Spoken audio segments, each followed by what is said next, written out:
I'm Charlotte Dahm, and I'm interviewing Dr. Dave Flory today in his office at Valley Baptist Medical Center. This is March the 4th, 1987. Dr. Flory, if you could begin by giving us a little biographical information about yourself. All right. I was born in 1923 in Nebraska, in a small town. My father was a doctor and had been born in that same town. I went to school at the University of Nebraska and to medical school there, and had an internship and a residency at the University Hospital in Omaha, Nebraska. And after that was the Korean War was on, and I went on active duty and was stationed in San Antonio for 2 years at the 4th Army Fort Sam Houston. During that time, on a couple of occasions, we came down to the valley to visit, and a brother-in-law of my mother's, who was quite old at the time and who lived here and had been here since 1907 or 1908 or something of that sort. He farmed near San Benito, and his name was Charles Barber. At any rate, we came to visit him a couple of times, and I remember particularly one January weekend, which was really a beautiful weekend, and it caught our fancy, and we decided to try to locate in the valley if we could.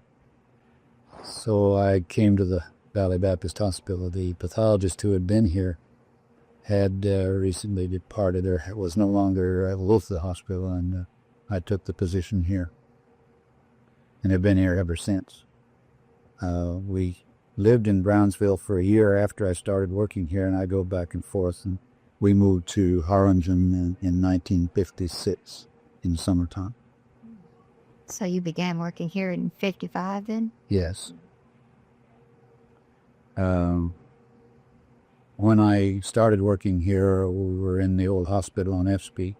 The laboratory was I remember, one room and a couple of offices.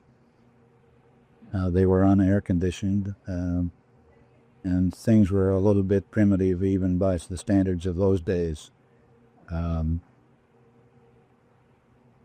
The lack of air conditioning wasn't so different, because there were a lot of places that weren't air conditioned, but the building that we were in was very old, and the facilities were not very good, and sometimes it was a little difficult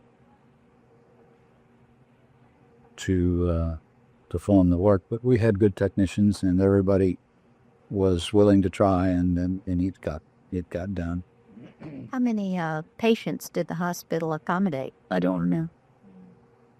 I gather it was a one-story facility? No, it was 2 stories and a basement. And in the basement, they had the polio patients in respirators and other polio patients. It was extremely crowded and a really miserable facility, but it was the only one and the best one in this whole area. And the hospital took care of those people, and although the conditions were poor, they did a very good job. And where was your laboratory in the hospital? The laboratory was on the first floor, the basement was a half basement. The first floor was about a half flight of steps up from the ground level. And then there was a second floor on top. The laboratory was on the first floor, and we had the necessary equipment. We had, as I recall, probably 3 technicians in it, and or maybe 4. We set up to do tissue pathology in the hospital. It had not been done in the hospital before. It had been done outside the hospital, and we did it in the hospital. We got the equipment necessary and another technician to work. She hadn't ever done tissues before, but we taught her. And shortly after that, this girl was from Brownsville and had worked for me in Brownsville at the Mercy Hospital. And when I left there, they didn't need her, so she came along, but she couldn't continue driving back and forth. And we found another lady from Mercedes who hadn't had any training, but was willing to try. And she turned into a very good technician, did beautiful tissue work. And she worked by herself most of the time because the workload wasn't as heavy then, and did a very good job. What sort of machinery did you have at the time? When we started in the old hospital, we had a microtomer. We did the staining by hand. We did the tissue processing, dehydrating and paraffin embedding by hand. And when after we got started a file, we did get a tissue processor to process the things overnight. And I think we still have it. It's still operating, and it's the same machine we got back then. How wonderful. We have two now, and they're overloaded sometimes. I can imagine the workload was a lot less at that time. It was a much more relaxed time. We did, I don't know how many tissues we did, and I don't know how many laboratory procedures we did. I suppose those figures might be available, but I don't know them offhand. But it was not a terribly heavy load, but the variety was always interesting and challenging. And of the interesting cases, I think maybe a little bit unique here are we have had, since I've been here, it's considerably reduced now, but since I've been here, when I was first here, there were a large number of cases of tuberculosis that weren't occurring in the northern cities at that time. There were always cases, but for our population, it was a much higher incidence. I remember children with intestinal tuberculosis and that had gotten from drinking in contaminated milk in Mexico, probably. We've always had the border diseases, the intestinal diseases that come from Mexico. And particularly problem were the amoebiasis cases and that sort of thing that were much less common in the United States than we saw.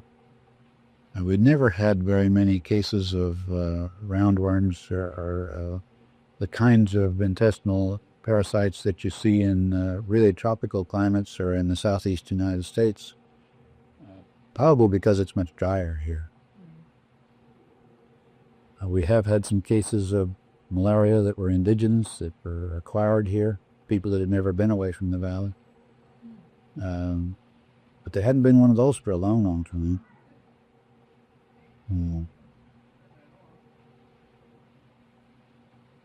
Did you work, you said you were talking tuberculosis, did you work in close contact, or were you working with the what was then the chest hospital?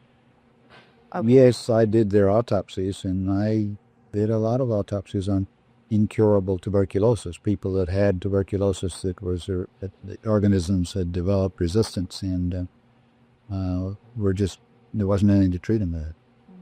Those were people who would be diagnosed as having tuberculosis and given treatment, and after a month would leave the hospital.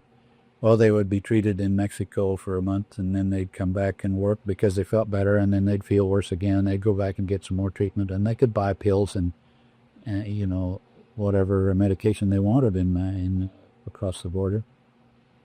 It took them without supervision, and they'd take them erratically, and they developed resistant strains. And some of those people were hospitalized for 8-10 years, and finally their lungs got so scarred they couldn't breathe anymore.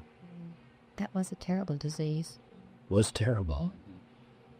But now it's, most of those folks have been treated, and their contacts are followed up, and they were busy doing that at that time, but it was just getting done.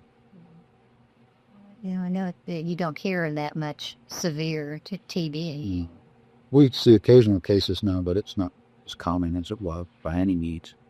Did you have you found that you have any more cases of, I know it's sort of a big term, but of leprosy here than you would see elsewhere?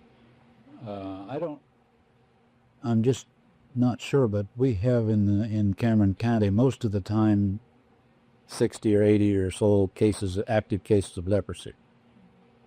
Most people don't know about them, and there are drugs that control it quite well, and they don't get bad. But we do have leprosy cases, and we have cases every year, new cases found. Oh, it's been a delight to life, and one of the really fine things that I remember are the nice people we've known. The people have been marvelous. We had a lot of fun just knowing you.